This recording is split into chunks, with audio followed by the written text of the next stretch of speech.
Buenos días, hermanos. ¿Qué tal volvernos a encontrar en esta mañana? Gracias a Dios también doy por la oportunidad. Estoy medio desvencijado, medio oxidado, así que si hay alguna dificultad, sepan disculparla de antemano. Bueno, lindo poder tener esta experiencia de hacerlo de esta manera, grabando un video y lo lindo de poder compartir con ustedes en esta mañana. Como verán, tengo una naranja en las manos y siempre me gusta ser didáctico y práctico en este sentido y uno aprovecha estos ejemplos para poder contar historias o experiencias que uno ha tenido. Hace un tiempo con un gran amigo con el que solemos salir a caminar me preguntó ¿qué pasa cuando vos apretás una naranja? ¿Sí? Y obviamente la respuesta fue sale jugo de naranja. Entonces él automáticamente me retruca y me dice ¿y cuando apretás a un cristiano qué es lo que pasa? Entonces, obviamente la pregunta tenía la intencionalidad de decir o de indagar, de consultar en nuestro interior cómo reaccionamos frente a las situaciones, cómo nos desenvolvemos, cómo actuamos frente a las circunstancias que vivimos en nuestra vida. Y eso obviamente va a estar acorde tanto a la experiencia como a la madurez y también a cómo estamos en nuestras vidas personales. Cómo realmente enfrentamos cada situación diaria que nos toca vivir.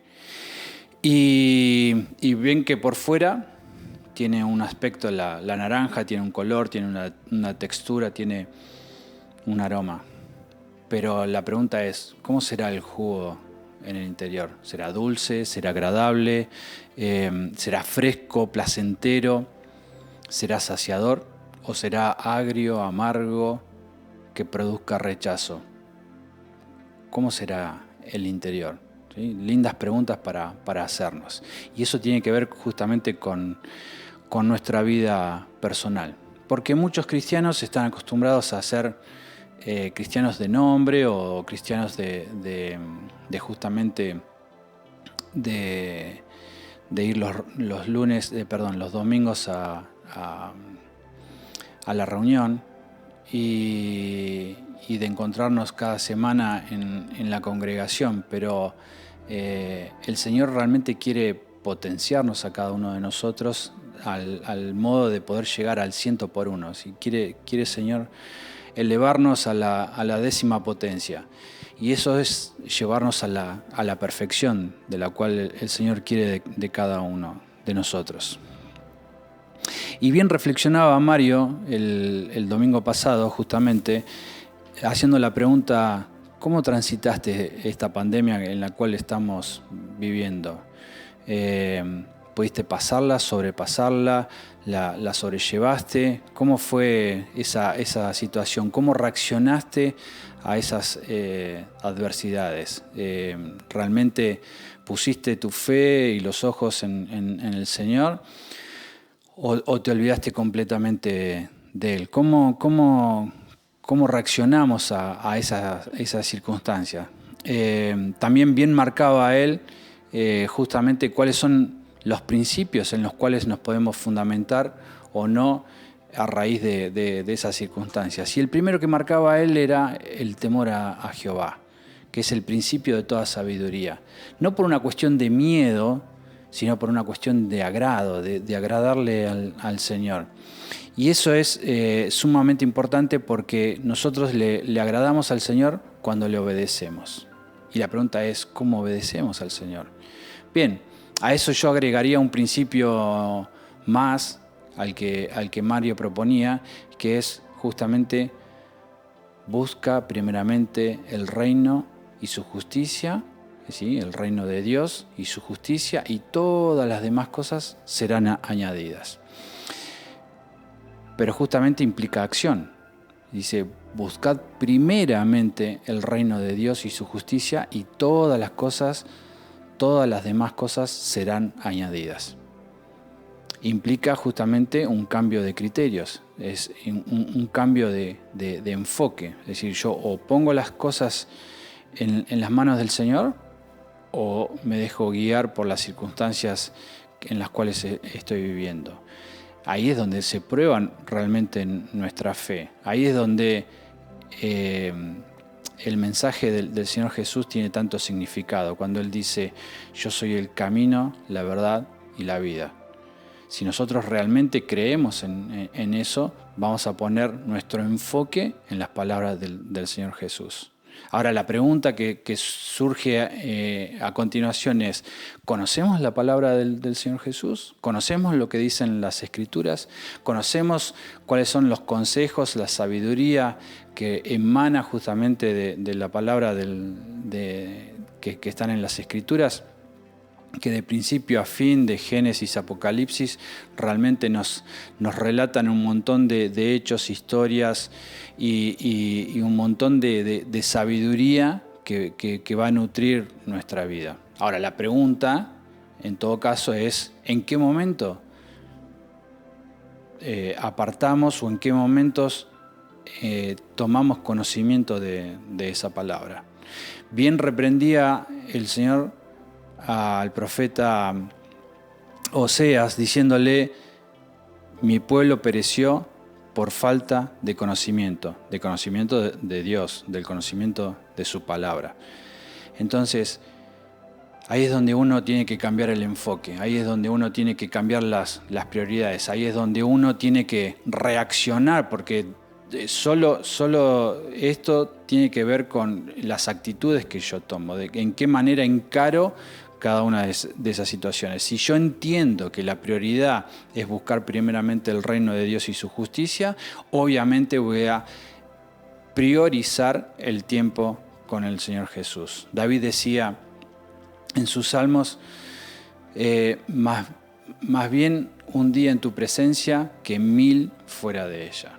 Estaba hablando justamente de una experiencia personal, no se la estaba contando a nadie, no se la estaba escuchando a otro decir, lo decía de su propia experiencia. Más vale estar un día en tu presencia que 1000 fuera de ellos. Eso habla de una intimidad especial con el Señor.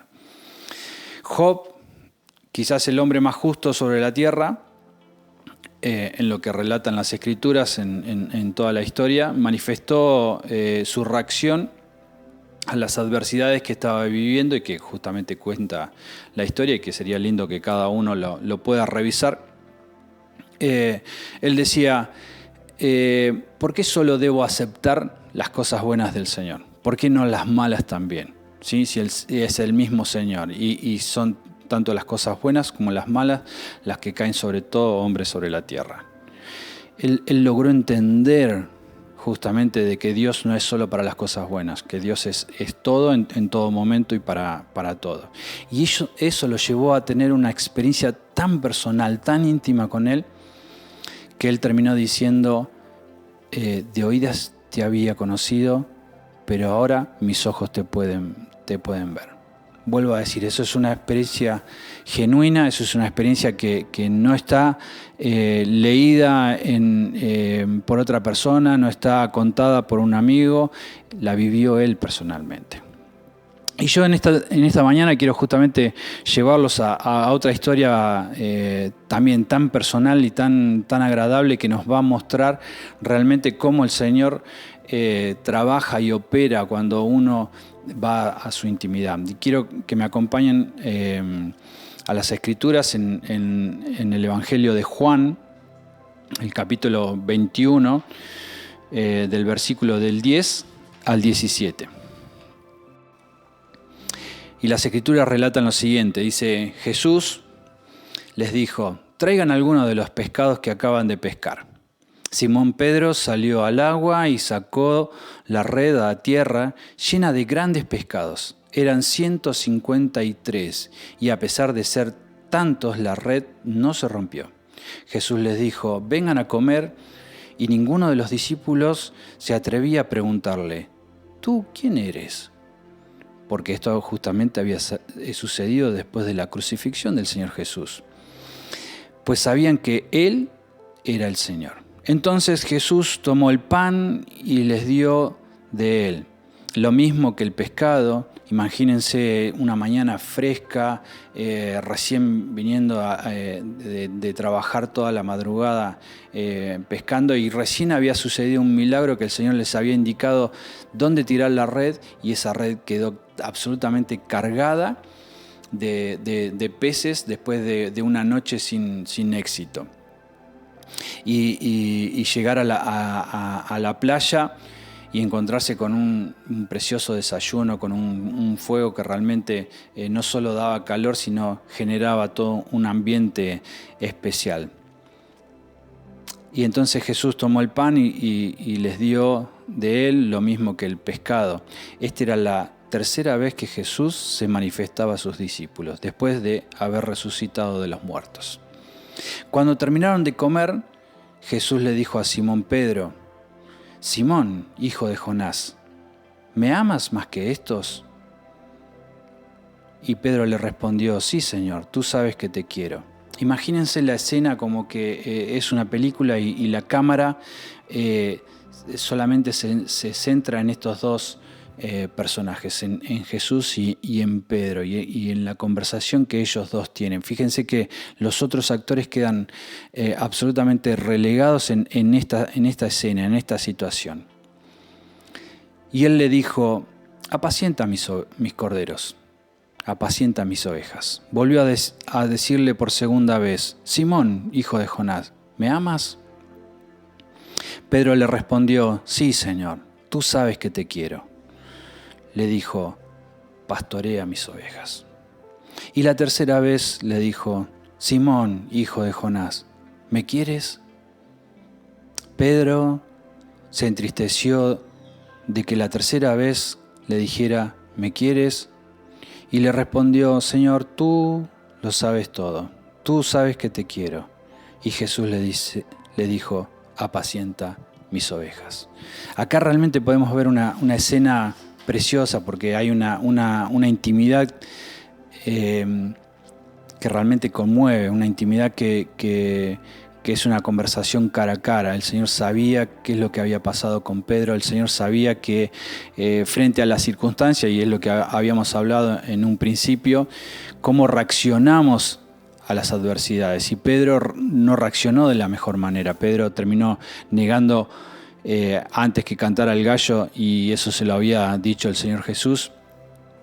Lo terminó negando por 3 veces. Por eso también las 3 preguntas que le hace, justamente sanando, curando su corazón, sanando su alma.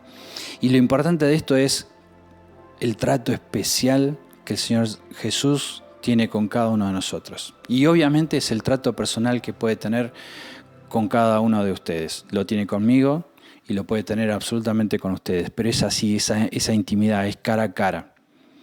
Es el Señor tratando tu corazón, el Señor sanando tus heridas, el Señor contestando tus preguntas, e incluso previamente haciendo los milagros para que vos te des cuenta de que las necesidades que vos pensás que tenés ya están cubiertas.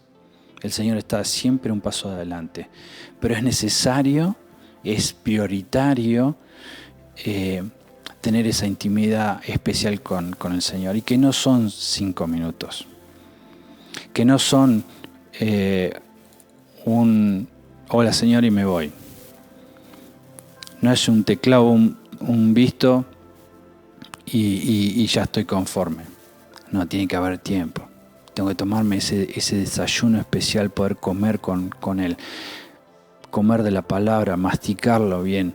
Tozer dice que en sus libros es imposible poder comprender la Biblia si se lee rápidamente. La palabra hay que leerla despacio, poder masticarla, poder comprenderla, intentar saber qué es lo que el Señor está transmitiendo a cada uno de nosotros, qué es lo que habla de manera personal. Y vuelvo a resaltar lo que decía Mario. ¿Por qué no probás de cambiar la receta? ¿Por qué no probás en cambiar de método? ¿Por qué no probás en hacer las cosas distintas? ¿Por qué en vez de repetir versículos, porque si decimos justamente que el Señor es el camino, la verdad y la vida, tenemos que tomar acción. Entonces, y el principio de toda sabiduría es el temor al Señor. Entonces, ¿qué es lo primero que debemos hacer? Bien, buscar el reino de Dios y su justicia. Primeramente, el reino de Dios y su justicia. ¿Cómo? Teniendo esa intimidad personal con el Señor, buscar de su palabra, orar, poder hablar con Él cara a cara, hablar personalmente con el Señor. Y el Señor va a responder cada una de tus inquietudes, el Señor va a ministrar tu alma. Y eso va a permitir que tengas un crecimiento, una madurez especial que no la vas a vivir de otra manera. Tenemos que tener experiencias genuinas en nuestras vidas, porque de eso habla el crecimiento, de eso habla el camino de la perfección a la cual el Señor quiere que cada uno de nosotros lleguemos. Y de eso habla justamente el desafío personal que yo te planteo en esta mañana, en esta semana, en este nuevo año. ¿Sí? ¿Cómo vamos a reaccionar de acá en adelante? ¿Cómo vamos a plantear nuestras prioridades de aquí en adelante? ¿Cuál va a ser realmente el grado de intimidad que nosotros vamos a tener con el Señor Jesús en cada mañana? Y te lo planteo así, en cada mañana. No a la tarde cuando llegás ya todo cansado, con todas las energías agotadas, no. El renuevo. Fíjense que la historia no está contada por casualidad. Fue a la madrugada, cuando recién estaba saliendo el alba, con un fogón, con las brasas recién encendidas, frescas, con ese aroma especial de un pan caliente, con un pescado fresco recién salido del agua. Eso es el manjar que uno tiene cuando se encuentra con el Señor. Y que no sea una experiencia que vos hayas leído en algún libro o que hayas escuchado de un amigo, o incluso de lo que podamos relatarte aquí cada domingo, sino que sea una experiencia genuina, original, tuya, personal, con el Señor cara a cara. Eso va justamente a determinar cuál es la madurez de tu crecimiento. Y el Señor dice, a través del apóstol Pablo, en Filipenses 1:6, que estando plenamente persuadido que el que comenzó la buena obra en ti, la perfeccionará hasta el final. Queridos hermanos, los bendigo, que sea una palabra reconfortante y que sea de mucha bendición para cada uno de ustedes.